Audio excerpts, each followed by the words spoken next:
Hello, my name is Jared Cahoon, and welcome back to the Day 2 presentations by the Grace Company Canada. I believe we're broadcasting this one onto Facebook and onto YouTube. So if you have any questions, just comment down below, and I'll help you with those questions either in the comments or at the end. I'm happy to help however I can. Today's presentation is You Can Quilt by Leah Day. I'm not sure if you lovely people know Leah Day. Here is a little snippet I found online about her. She started quilting in 2005 when she was only 21 years old, and because she was getting married and wanted a double wedding ring quilt for her bed. Unfortunately, that first project didn't work out, but she was determined to learn the many steps and rules to making beautiful quilts.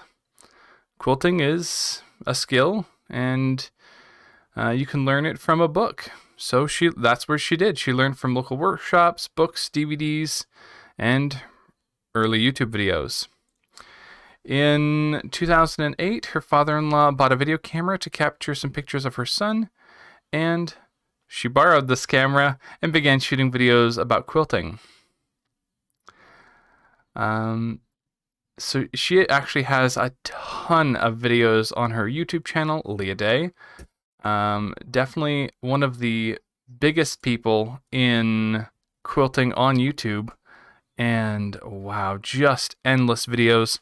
Videos for all kinds of skill levels on all kinds of different machines.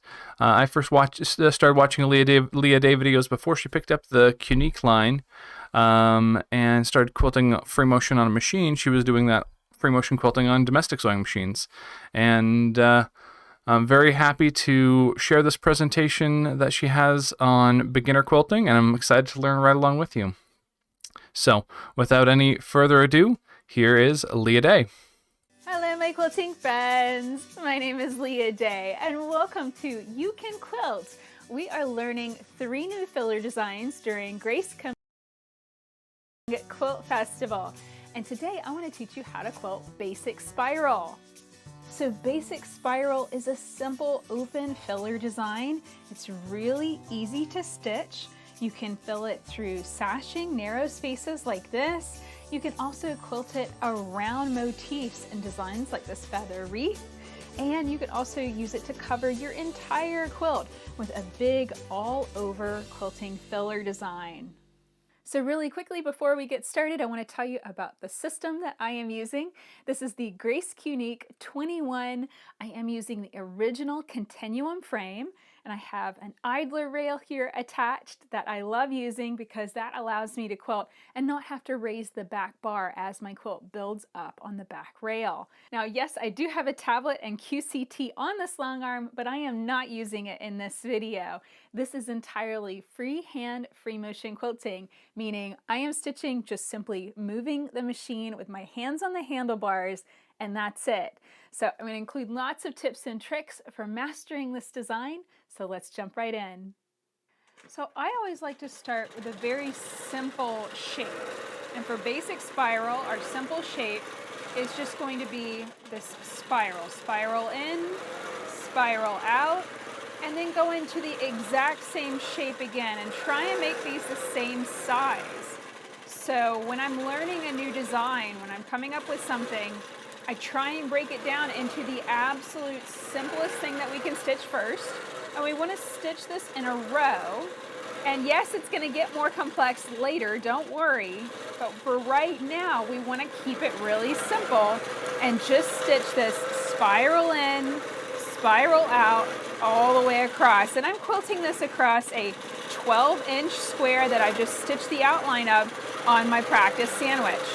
Now, I don't have room for a full spiral, so I'm just going to make kind of a narrow one, and that's just fine. Now, learning how to do that is really important because we are going to have to sometimes, squish a shape, make it a little smaller, make it fit into our quilt. All right, so that is the basic step. Spiral in, spiral back out. And something that's really, really helpful whenever you're quilting this is to remember to leave double the amount of space as you go in, so that way you can stitch right through the middle of it as you come out. Now I'm going to travel stitch carefully along this line. And now let's talk about scale, because as you can see, my lines up here were about 1/2 inch apart. Now let's say that you wanted a really, really soft bed quilt. So you're going to want to have those lines even further apart. So here I'm starting with a much bigger shape. I'm leaving a lot more room, and then I'm swinging out much longer as I come around and start my next shape. So where before I stitched 6 shapes, this time going across, I'm going to stitch only 3. So now I'm coming around again. And as I swing in, I'm thinking, okay, I want to kind of hit maybe kind of like, the circular shape that I've stitched. As I swing around, I'm kind of aiming for what I would consider kind of the midpoint. And then as I swing out, I can go all the way around stitching through the middle. And you can see how that expanded the design overall, made it a lot bigger. All right, so let's finish that. Swing around and down. And there we go. Now that's a little wiggly wobbly, and you might be wondering, well, how can that look a little bit better? Can I kind of deal with some of those wobbles a little bit? Well, we can do a little bit for ourselves, add a little bit more control by adding a bag of beans. I know this sounds funny, but it's just a 1 pound weight. I mean, if you happen to have a soft 1 pound weight sitting around your house, then of course you could use that. I have lots of dried beans in my house, so this is always convenient. And what you want to do is you want to place this where it's underneath, it's on the quilt, and below the quilt is your machine bed, or I have a full ruler plate. My ruler plate comes out this wide. So I can place this bag of beans here, and then maybe a second bag over on this side, kind of a little bit over here. And as I'm rolling the machine over, it's going to give me nice control. Now, a very common question I'm asked, is, well, how do I gain the most experience in the least amount of fabric? A lot of people consider practicing and stitching out practice sandwiches and stuff like this as a waste. It's not. It's actually very, very useful, and it's very important to spend out with your fabric so that way you can gain skill. But if you really want to maximize your skill, you want to stitch on a smaller scale. Scale is that distance between those lines of quilting. So like this distance right here between that line and over there, and this line was, that's like roughly 1.5 inches. As I quilted the row before, it was roughly 1 inch scale. Now let's try and shrink it, and we're going to try and quilt on a 1/4 inch scale. So this causes me to have to stitch a lot slower, a lot more controlled. As I swing out, I'm thinking about that scale. I'm focusing on that. And as you notice, I'm still stitching the exact same shape, that simple, basic spiral. And I actually call it, when it's in a chain like this, I call this spiral chain. And this is actually perfect for stitching through sashing. Let's say you had maybe a 2-inch sashing on your quilt. This would be a perfect design to stitch through that sashing. It would look really, really cute. Now, how am I able to stitch this so smoothly and to maintain each of these, pretty accurately with the least amount of wobbles? Well, number one, practice. The more experience you have stitching a particular design, the more you get to know it. I call it like a relationship. It's like, how many times have you guys gone out on a date? And how many times have you made that particular shape in your life? And if the answer is only 5 or 6 times, well, then you don't know that shape very well. It's not logged into your body very well. And the more you stitch it, the better you're going to get. And also, these bags of beans really, really do help. They do slide around a little bit. And, I know some quilters that actually stitch cloth bags for them and stuff, and that kind of helps stabilize them a bit. I'm a bit lazy when it comes to that. I just like to leave them in the original bag, and that way I can eat them later if I need to. So that's just my opinion. I like it, being a little bit more portable and still useful as food. But you could always stitch yourself a little pillow and make it a little longer, and that might give you even more stability. But I hope that you can see that by stitching on a smaller scale, look how many more repetitions that we got. Now, I wobbled a little bit there, but If you're quilting this on a quilt over the grand scheme of the quilt, you're not going to see those wiggles and wobbles. You're not going to really notice that in the grand scheme of things. Of course, I'm obviously contrasting fabric greatly here so that way you can see what I'm doing. So that helps too. If you match your thread just a little bit more, like let's say I was using a pink thread or a light purple thread, then that wiggle wobble wouldn't be as noticeable. But I do advise contrasting at least a little bit. I like white thread on my quilts. I think that looks good.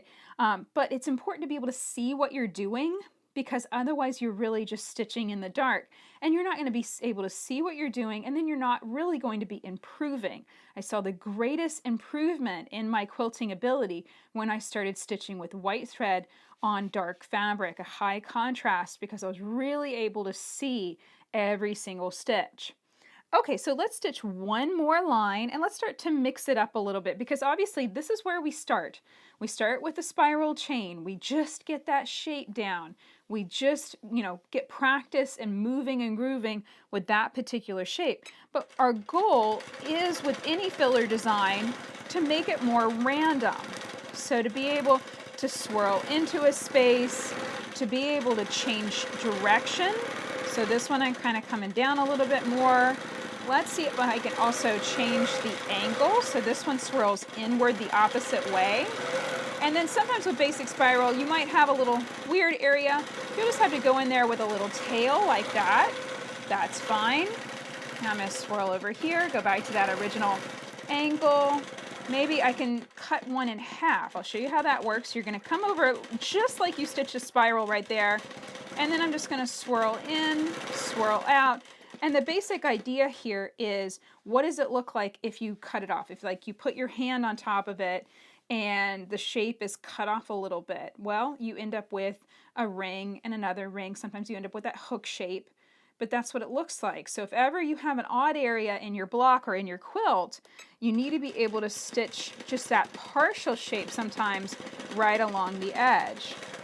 Now I hope that you can see how many repetitions I'm getting here because I'm quilting on such a small scale.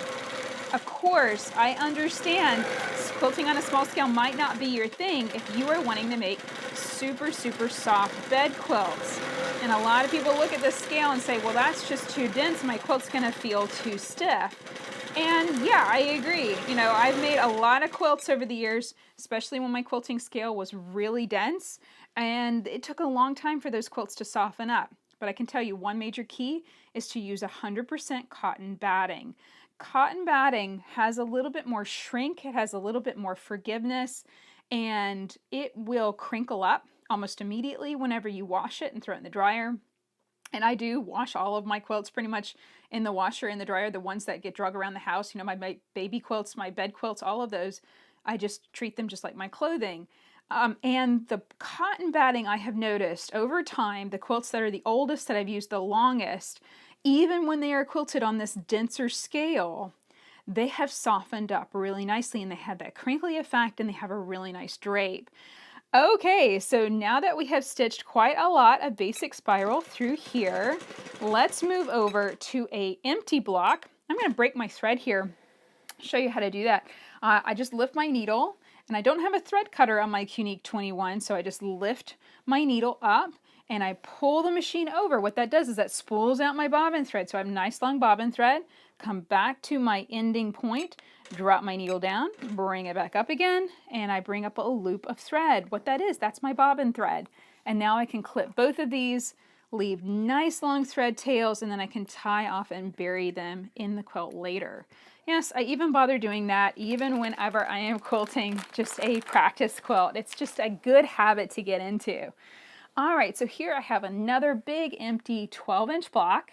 I'm going to pull up thread here on this side. This looks like a good place to start. And I just needle down, needle up, and I pull on this top thread that brings up a loop. That loop is my bobbin thread, and I just bring that up to the surface. If I don't do that, basically that thread tail stays on the back of the quilt. And it's not the end of the world, but it just doesn't look all that good whenever I stitch over it. It can make kind of a mess. All right, so I took a few stitches, not in place, but kind of moving along that line that I've stitched before. So a little bit of travel stitching. I don't like to build up thread and kind of make a big glob of it, like a big knot. I think that looks bad, and it's also not very secure. The best way to secure your thread tails is to tie them in a knot and bury them. So yes, it's something I do with every single thread break. All right, so through this space, I am going to quilt this with basic spiral, and let's aim for a bigger scale. Let's say for that big 1-inch scale. So as I go in, I'm focusing on big shapes, and we're going to do this randomly. So this is really after you stitch basic spiral in rows, after you get lots of practice quilting it, all around your quilt. This will be where you go next. You're going to aim for randomness. So sometimes I'm going to stitch a smaller shape, sometimes I'm going to stitch a bigger shape, but you can see just how much space I'm covering here. I am covering 4 inches or more of the quilt with every shape that I create. So I'm swinging around, I got that corner. Now here is a spot that can be tricky. This is what I would identify as kind of a tricky spot. I need to be able to fill in this space. I've got a little weird area over here, and I need to be able to get down and kind of work my way downward so I can complete the block without really running into the edges. Although it's not the end of the world if I run into the edges. That's not against the rules or anything like that, but sometimes it pays to turn the machine off, grab a marking pencil, and just plan what you're gonna do. Should you swing out like that and come in? Or should I go in this direction? What makes the most sense? I kind of like the idea of swinging out, kind of coming up against this edge, swirling in, and then if I wanted to, I could kind of fill in that little gappy space with a little tail if I wanted to. All right, so sometimes, and let's actually go on ahead and mark that. I'll kind of plan that out just a bit. There we go. I can kind of fill that in with the tail, and then I'll come out right there. So it doesn't, this is just a mark, this is just an idea, and I don't have to hit it exactly. It's just giving me a little bit of a guideline, a little bit of an idea of what I plan to do so that I don't stitch myself into a corner or a little pocket and then get stuck in the design. So that looks kind of cute. There we go. Swirl in this corner. I'm going to change direction here. There we go. Now you notice that I'm having to quilt smaller shapes, but I'm still trying to roughly maintain that scale, that 1-inch distance between my lines of quilting. So now I've got another kind of tricky spot. Let's see how I can fill this in. I think kind of an oval shape. I think that looks good. And then I'll swirl down. And let's say I had more space on my quilt, maybe I would complete another circle down here, another basic spiral down here. But overall, I think this looks really good. I'm gonna break my thread and roll over it so you can see what I did here. So I'm just gonna needle up, pull away, drop my needle back down again. That brings up my bobbin thread. Super, super easy. Grab my scissors and just clip these threads, and then we can roll over and see how this turned out. So this would really be, a size for speed. I've got 2 fingers widths here, roughly, between these lines of quilting. Yeah, and pretty consistent too. I mean, it doesn't have to be perfect. You can have the lines, like right here, the lines came a little closer together. That's okay. Sometimes you have them a little further apart. The goal with your scale is just to overall generally have the lines be consistent. It doesn't have to be absolutely perfect. You're not going to take a ruler to your quilt and measure, exactly all over the place. You're just going for an overall fill, something that's going to go fast, it's going to cover your quilt with a pretty design, and it's going to get it finished fast. That is what basic spiral is really good at. That is really the key with a design like this, is that you're going to just cover your whole quilt with that design and be able to get it finished. But what if your quilt is just a little bit more special than that?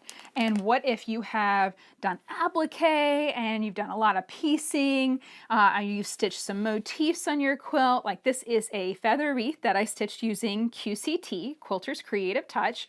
That is our computerized quilting software. So this was stitched actually by the computer moving my machine. And then now I can go in and I can quilt basic spiral freehand all around it. So I'm going to pull up thread right here, and we're going to talk about how we stitch a design whenever we have to stitch around something. How do we manage this? How do we keep it neat and clean? How do we not accidentally run into that feather wreath and make a big giant mistake? And I think the number one thing is, think about your scale. This is going to be a situation where you're taking a little bit more time to make the quilt look really nice. So this is going to be a situation where I think you need to stitch a little smaller. So I'm going to bring my beans in here and get them close. And I'm going to keep a focus on that, as far as I might have to shift these around as my machine and the ruler base on top of it move around, because then that will cause the beans to slip around. Okay. So my goal here is to quilt a random basic spiral, not overlap and get on top of my feather wreath, and to fill in this background with a nice overall design. It just adds texture and it's going to look really cute. All right, so here we go. Smaller scale, but also randomness. So I'm not going to stitch that line of spirals. I'm going to be stitching a nice variety. So here I stitched 2 in 2 different directions. I'll probably use that point again and then aim in this direction. That looks good. And the biggest thing I'm always thinking about with this design is just leaving myself enough room to escape. I don't ever want to stitch myself into a corner that I can't get out of. And, but then again, if I do, it's not the end of the world. I can always just break thread and start again. But generally, my goal is to be able to just continue flowing through the design. So what happens if, like here, I came in with my basic spiral and really I didn't have enough room to complete that, so I just kind of buddied right up against my feather wreath. Well, now I'm going to travel stitch along the edge of it. So I am going super slow and careful as I travel stitch just right along the edge of that feather shape. And at any time that you turn off your machine, that's a good time to shift things around, make sure that your beans are in the right place, make sure that everything feels right, and then I can click the machine back on again and start another spiral shape. Now, again, at any time, you are allowed to turn the machine off and think about what you're doing and plan out the design. You do not have to stitch all of this completely freehand.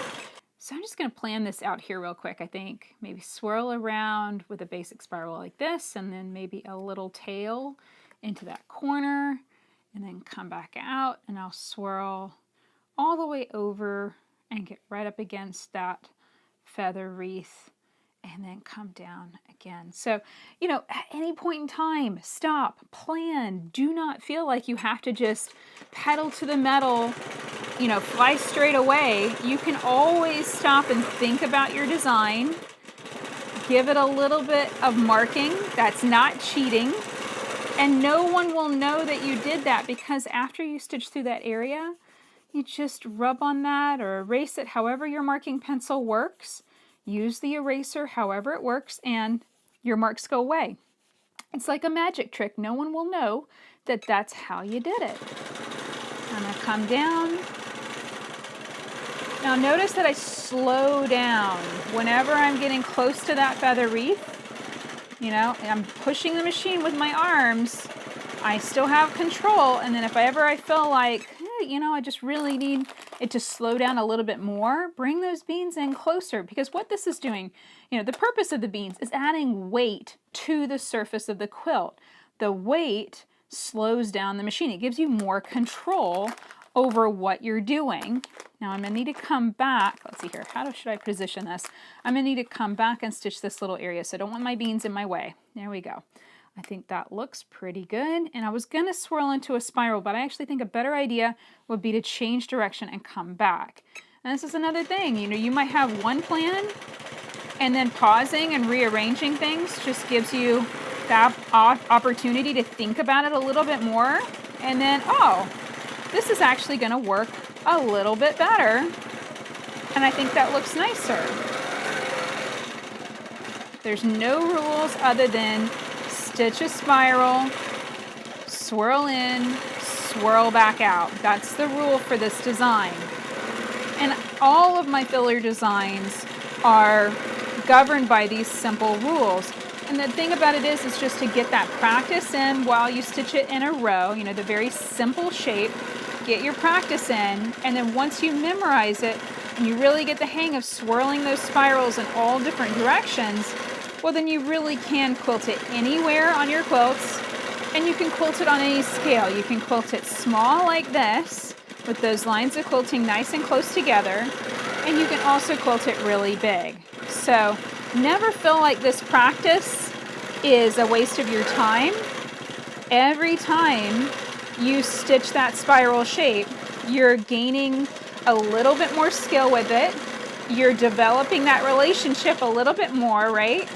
And that is helping you be able to stitch it that much better next time. Now, I do find it harder to quilt the spirals slowly.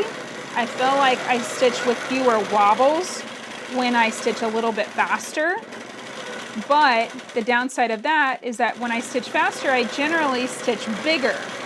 So it's kind of I guess a catch-22 there. You're going to have to just figure out, okay, how can I stitch on the scale that I want to for this quilt, and then also maintain good control. And this is just muscle memory, guys. You're just going to have to practice a lot, and practice can be on your quilts. You know, if you are stitching the design and you feel confident with it, then you are ready to put it on a real quilt, not just on a practice sandwich.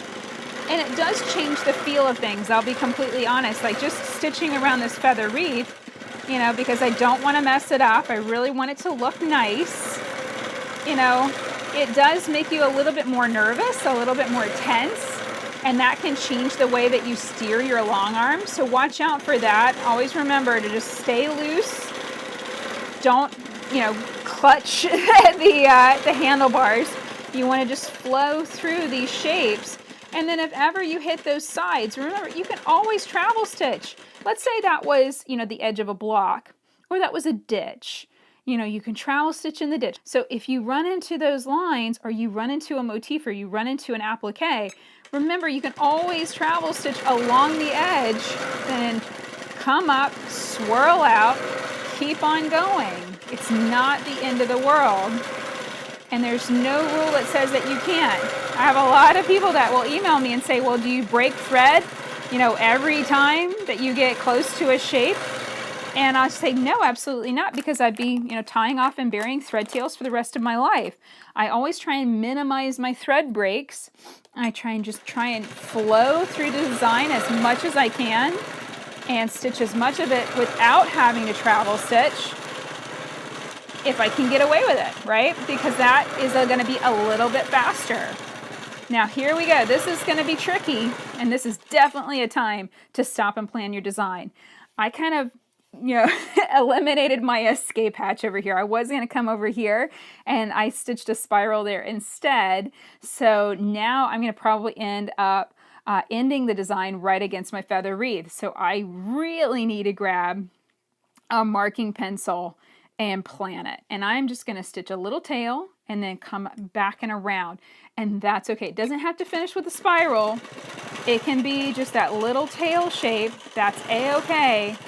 And then swirl out and around and come right up against your feather wreath. So I can break thread here. That's a-okay. Not breaking any rules. You know, it's all stitch designs. If this was an applique, or this was the edge of, you know, some sort of motif on my block, I could also break thread here too.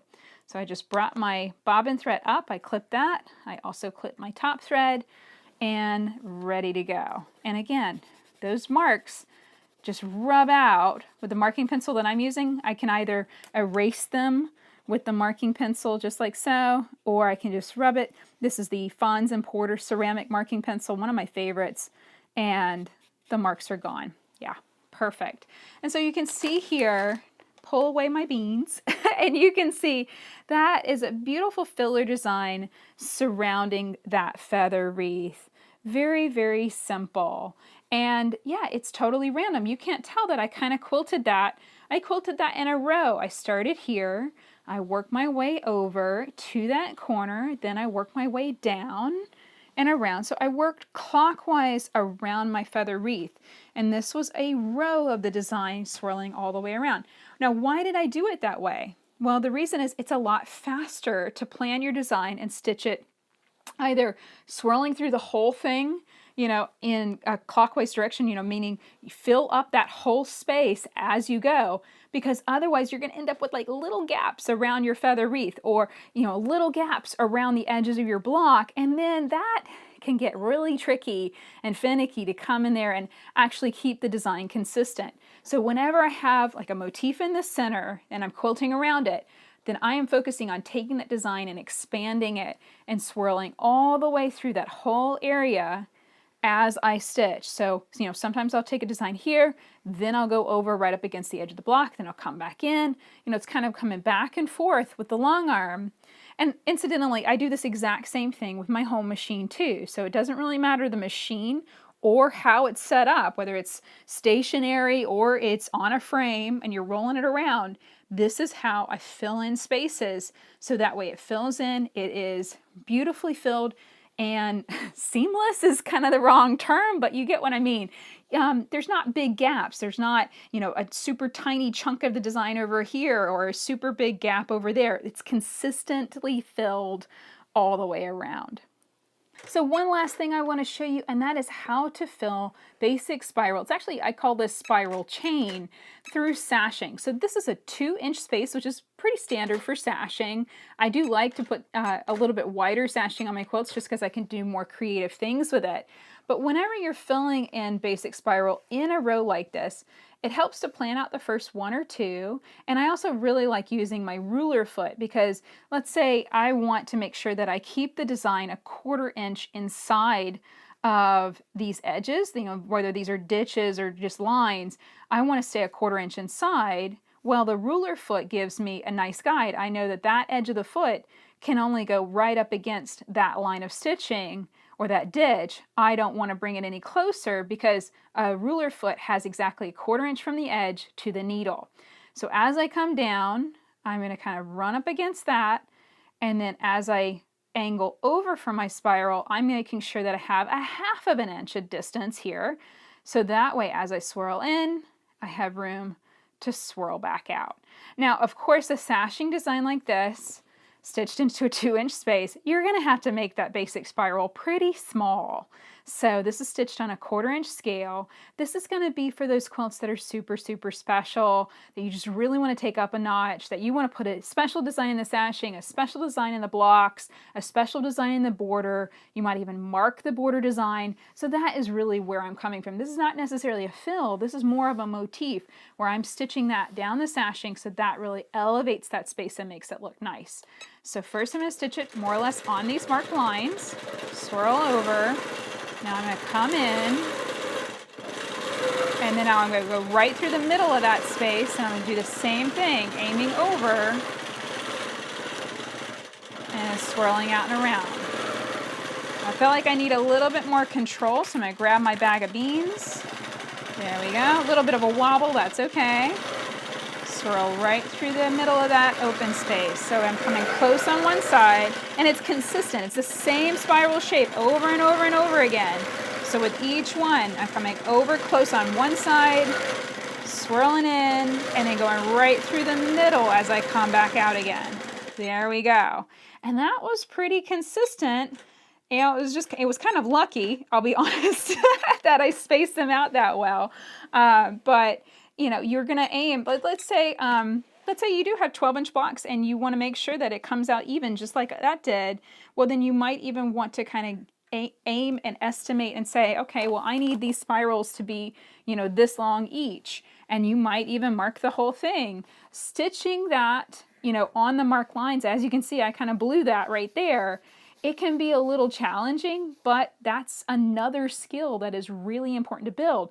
If you struggle with freehand quilting, that's what this is, stitching the design and just flowing over it and you're making it up as you go, that's called freehand quilting. If you find that difficult and you find it just hard to plan your design, how to know how it fits and fills, then marking the design is another option. It's not cheating, not at all, and it allows you to get that exact design where you want it in your quilting space. Now, I'll be honest, quilting on a marked line on a long arm is a lot harder because you have so much freedom of movement. So definitely add some weights to your long arm, get them in here, and that's gonna definitely help you gain control. The more you do this kind of thing, the more you steer the ship, the more you move those handles, the better you're gonna get, the better you're gonna be able to follow that line exactly, whatever you marked, and the better you're gonna be able to fill your beautiful basic spiral or spiral chain design. So that's it for this video. I hope you learned a lot quilting basic spiral with me today. Thank you so much, Leah Day. That was a fabulous presentation on You Can Quilt, beginner. I know for me that you covered so many things that I really needed. I've been struggling myself to find out how to fill a space in.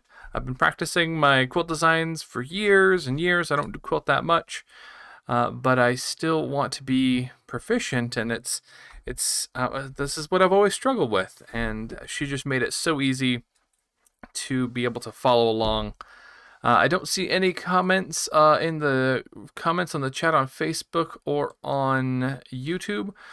So I will see all of you then in an hour and a half at our 2 o'clock Ask Me Anything with Jared Kuhn, which is me, actually. So feel free to check in. I'm going to try and do that on Facebook, on YouTube, and at the Quilt Canada CQA booth. Come by the Quilt Canada booth, and we are happy to help. If you have any questions in the meantime, please call our toll-free number, and we have people who are able to answer those questions for you, help you find the right solutions, help you find where your closest store is that you can learn some more about this. So feel free to give us a call. I won't take any more of your time, but I look forward to seeing you guys at 2 o'clock Mountain Standard Time. So I hope you're